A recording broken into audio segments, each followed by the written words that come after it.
Hey everyone, Brendan Snyder here. How are you? Thanks so much for joining me and welcome to another episode of New Music Finds. So this is where I like to collect together all the different things that I purchased over the past week, give you a little rundown on it. Get it from different places, my local record store of course, but also online retail like Amazon, eBay, and more. And for this particular week here, I've got 5 new releases and 11 other things to run through with you. We'll get into that here in just a bit, all 16 of those items. But before we start, if you're new to my channel and haven't already hit the subscribe button, please do. Also leave a comment, hit like, all those things do help support my channel. I would greatly appreciate it. And of course, as an added bonus, by turning on notifications, you're gonna stay up to date on all that's going on in the world of rock, just like this with New Music Finds. All right, so kicking things off here. Now, this song has been out for a while, but it just finally got released on CD, and I got my copy of it. Guns N' Roses, Perhaps, CD single, so 2-track Japanese release. It has Perhaps, but also the B-side, The General. And so, not bad actually. I think it was $9.99, a little bit more in the shipping because it's coming from Japan. I got mine through Amazon, so I was surprised that I could do that. And I think in all it was just under $20. So yeah, a little bit much for a 2-song CD, but as a Guns N' Roses fanatic, I've got to have my copy of it. I was glad to see that they did release a CD single. It's just that you can't get it on the band's website. You can't get it domestically, like going into your regular record store and all that sort of stuff. So if you're like me, a CD fanatic and you want your copy of the song, you're gonna have to order one from Japan. But anyway, there you go. That goes along with my Hard School EP now.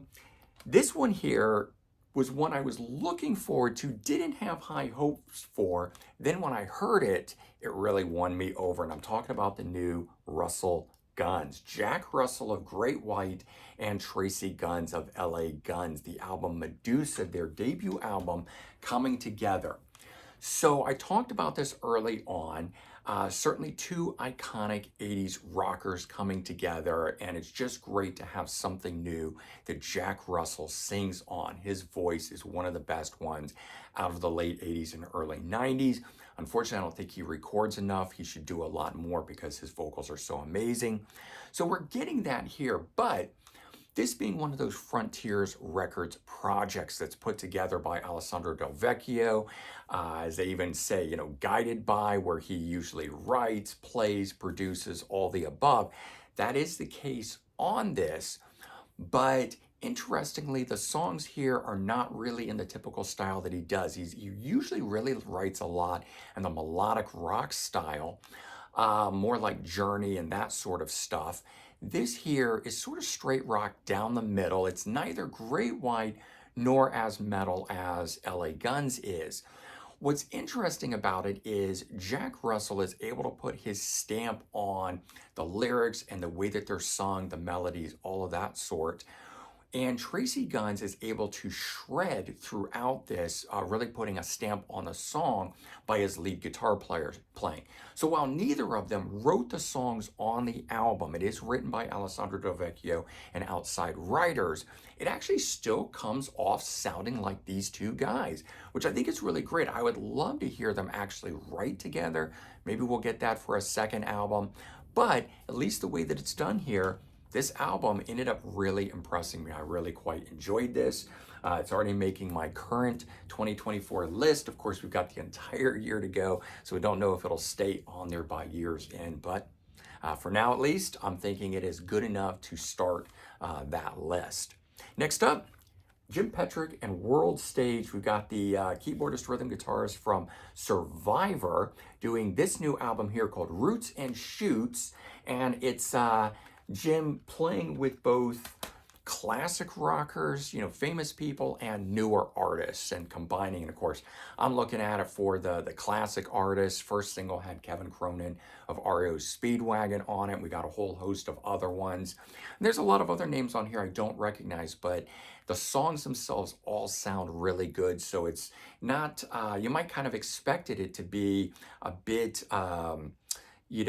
sounds a little modern, and then it sounds traditional or modern. It's not really like that. It has a very consistent sound all the way through, despite having those modern artists with the more traditional artists coming together on it. But again, that's because Jim Peterik wrote all of this stuff here, so the melodies, the refrains, all that sort of stuff really stick with you long after. This next one here, bittersweet release.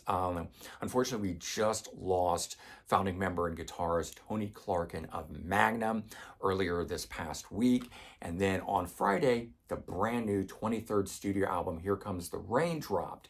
So, as I said, bittersweet. It was great to have something coming so soon thereafter to really listen to, sink our teeth into, to celebrate the life of Tony Clarkin, but at the same time knowing that this is probably the last Magnum album. Now, I talked about it recently in Music News Roundup, and I said that I thought the band might continue on.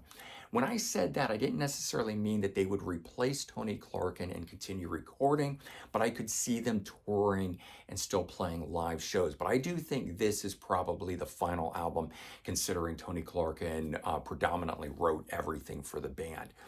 Great album to go out on. This album, I wasn't too into the last album that they did. And it's been kind of interesting because their albums kind of alternate for me between being one I really connect with to one that I'm just kind of cursory enjoying. This one here, I have to say, really connected with, loved it. Great artwork, great sounding stuff. The first track kicks right in, so it just grabs you and pulls you all the way through, and I'm very, very happy with that. But as I said, it's also a sad thing because we lost Tony Clarkin. So certainly rest in peace, Tony. You will be missed, but not forgotten. And then I found this one when putting together the video for what just dropped. I always love finding stuff within that I didn't know was coming out, because I go through and I constantly follow what's coming out in advance so I can pre-order, have it on release day. And then invariably, I take a look at the Amazon release list after the release date has happened, so that's when everything just is there. And I always find something, and I found this. Dan McCafferty, the lead vocalist of Nazareth, getting essentially a tribute album. No Turning Back. It's called In Memory of Dan McCafferty. 7 of the tracks on here are rarities from him. 3 of them are unreleased songs. 3 of them come from an album called In the Ring, which I think was late 90s, if I'm not mistaken, and I'm not sure where the other one comes from, but a rarity nonetheless.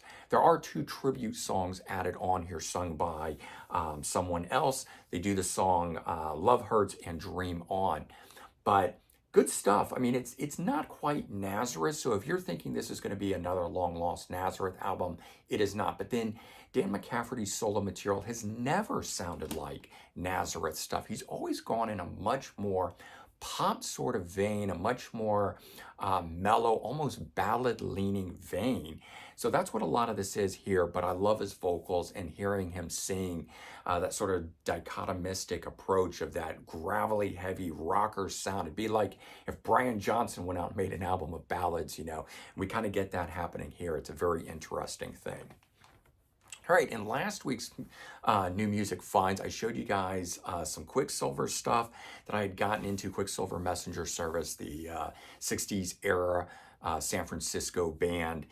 And a lot of guys threw out albums I should get and so forth. Well, I'd actually already pre-ordered, or not pre-ordered, but ordered stuff and picked some other stuff up by the time that video came out. So now I'm going to be showing you all the additional stuff that I did pick up. So I did get the debut album, which incidentally is my favorite of all of their albums. I didn't realize it would be this because Happy Trails, the second album, is the one that's considered to be, I guess, their most popular defining album. Certainly their best-selling at 500,000 copies sold for that. But Pride of Man, which I know is not a song that they wrote, I really like that song. It pulls me in. I also like the jams that are on here. There's a couple of really good long jams, and I enjoy that. Their self-titled album, which I just think has an excellent album cover, and part of the reason I like these LP replica styles, because they do up the artwork right, whereas the time of the jewel case editions of these, not very good, no booklets, the back sides of them don't, sort of leave a lot to be desired, whereas they don't replicate any of this, so that's why I chose to pick up these 2 editions in the replica LP style. I also found this one, which apparently is hard to come by, called Coming Through. And this is kind of what I'm talking about here, where, see, the back side of it's got nothing. But this one here, only way that I could get a hold of it. So, you know, went ahead and took it, even though there's not really a whole lot going on with the art. But picked that one up. Got an anthology. This is on the BGO label. I've been looking and looking for a single disc Quicksilver Messenger Service album.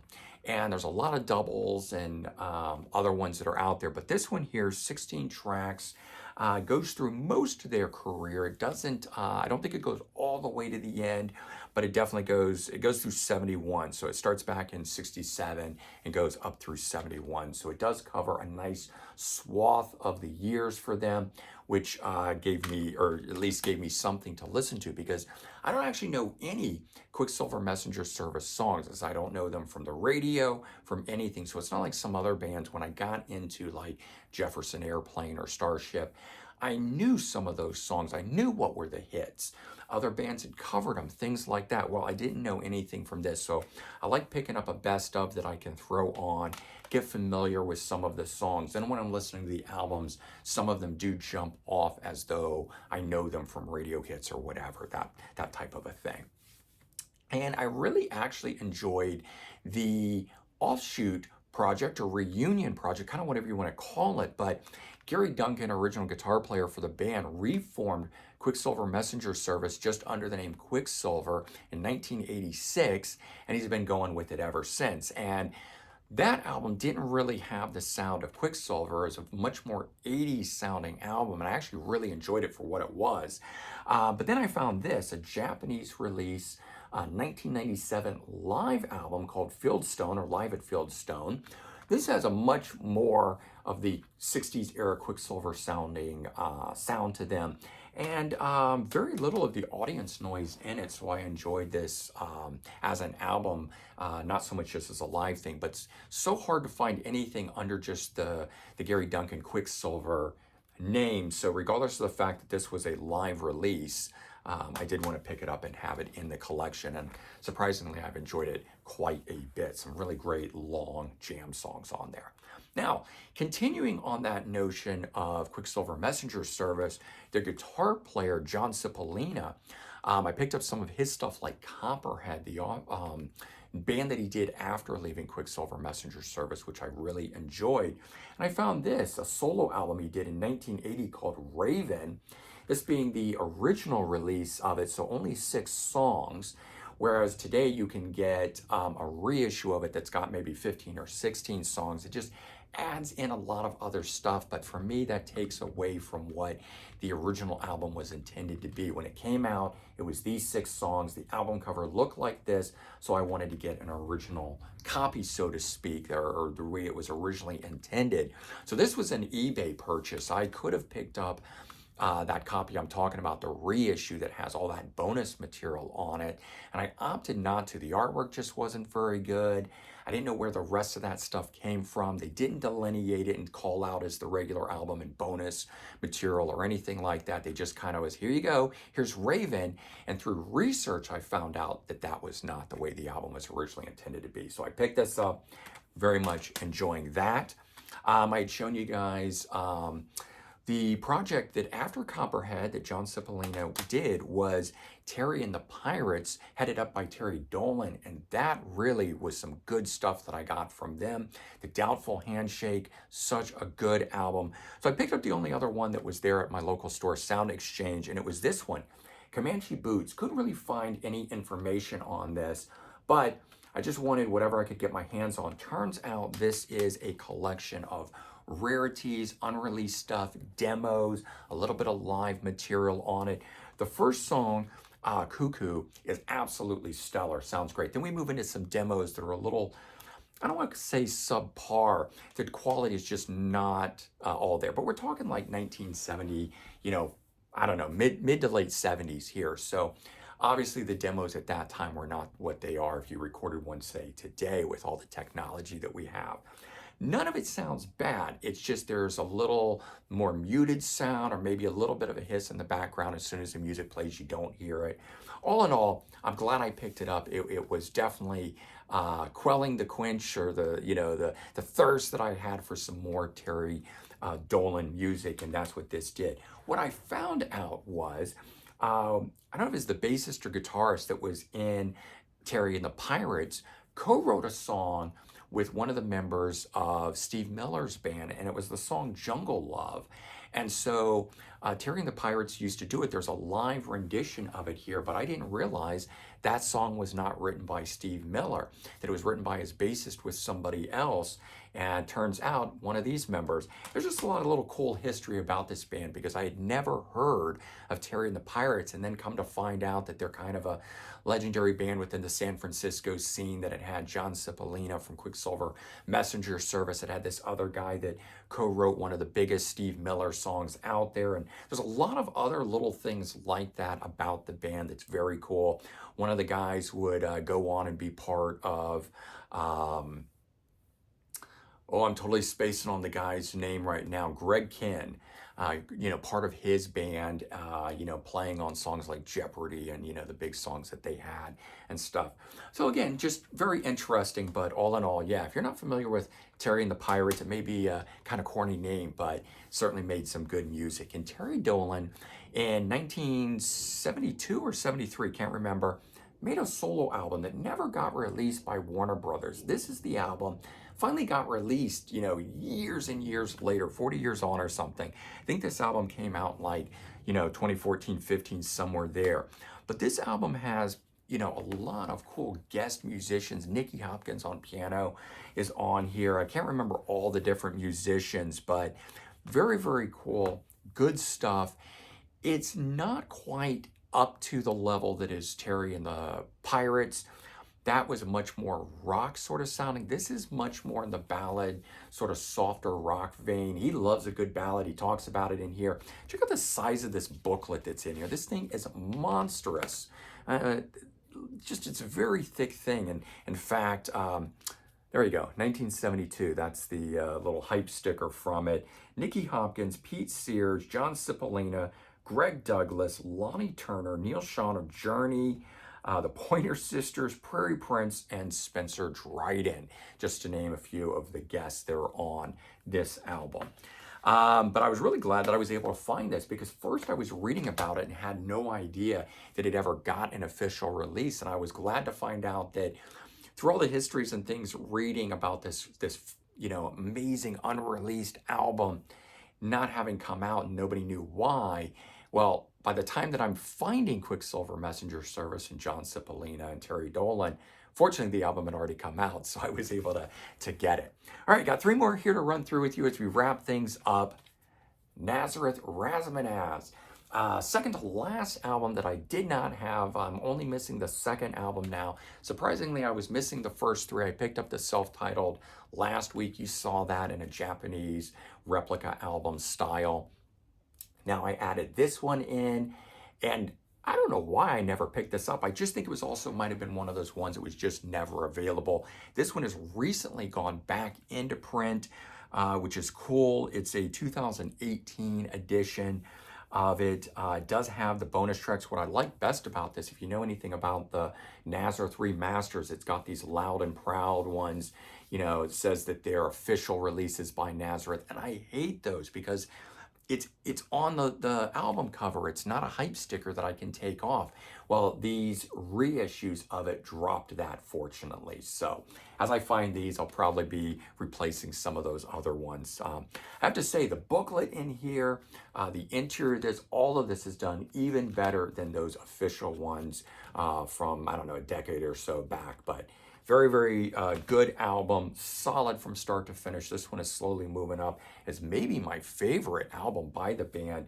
Prior to this, I'm kind of spacing on the name at the moment, but I like some later era albums by them, maybe, 4 or 5 following this album here. This one here, very, very good. Okay, I picked this one up, kind of very different than anything else I've been listening to. Yngwie Malmsteen, Trial by Fire, live in Leningrad.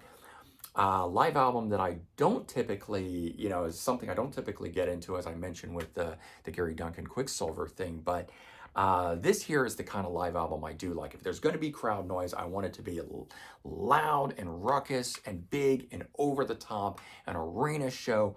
And Yngwie Malmsteen puts on an amazing show. You got Joe Lynn Turner doing vocals on it, coming from Rainbow and Deep Purple. So I picked it up really for Joe Lynn Turner. I am a big Yngwie Malmsteen fan, so certainly it kills two birds with one stone. But did very much enjoy that. And then I picked this up now. A couple weeks back, I went to Jack's Music Shop in Red Bank, New Jersey. One of the albums that I had seen there was this one, and I didn't pick it up. First of all, thinking that I owned it as part of a box set and found out that it was a release that came out post the box set. What I'm talking about is Naked Tracks, volumes 1 through 5, and I didn't know they had put out a 6 and 7. So Steve Vai, Naked Tracks, volume 6 and 7 as a 2 CD set. And I thought this was just the individual CD version of it.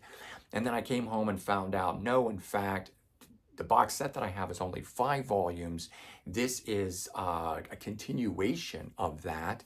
And so then, of course, I really wanted it, but that's an hour away, and I didn't really want to drive back just to pick up the one release. So I went online to Amazon, and they were selling Naked Tracks. It did not say volumes 6 and 7, so I thought it was just a best of all of it. And it even had a different album cover on it.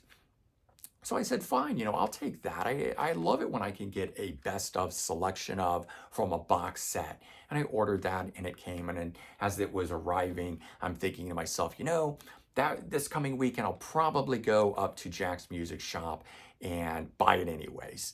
And because I'm going to want it after I get this other one. And then in the mail arrived this one, volume 6 and 7. So I was really, really ecstatic that I didn't know what was going to arrive. And incidentally, I could have kicked this back to Amazon because it's not as advertised, but it turns out it was absolutely the perfect thing that I really, really, really wanted. More than what I had ordered. So that was just very, very cool. 2 CDs, what it is, if you're not familiar with the whole Naked Tracks thing, Steve Vai strips away, taking his lead guitar work off of, or I should say the soloing off of it. So you get the rhythm and the lead parts that define the song, but the actual soloing over it, he takes away. And that's so that you, if you're a guitar player, can jam along with it. And what I found was I actually really enjoy the songs because they're a little less complicated and stripped away, and it gives me a new appreciation for the music without all of the lead work on it. It's kind of like hearing the song new and fresh for the first time. So this I hadn't heard, and what I really wanted was some material I hadn't heard. This is 2 CDs worth of stuff. So that was really, really a cool surprise. And how often does that happen? Go into a music store, you can make some good scores, some good finds that you weren't expecting. But ordering off of Amazon, and especially after you've already placed the order, you don't really expect the good find to happen when you're opening it out of the package, but I did. All right, so there you go, 16 things that I picked up this past week. Hopefully you enjoyed this video, gave you some good insight into these things, maybe something you want to go search out, or if nothing else, something maybe you want to pull off your shelf if you've already owned it. I always love these things because it kicks off a whole new wave of music for myself and what I want to explore. Hopefully it does the same thing for you guys. All right, everyone, take care, have a good one, and I'll talk to you real soon. Bye-bye.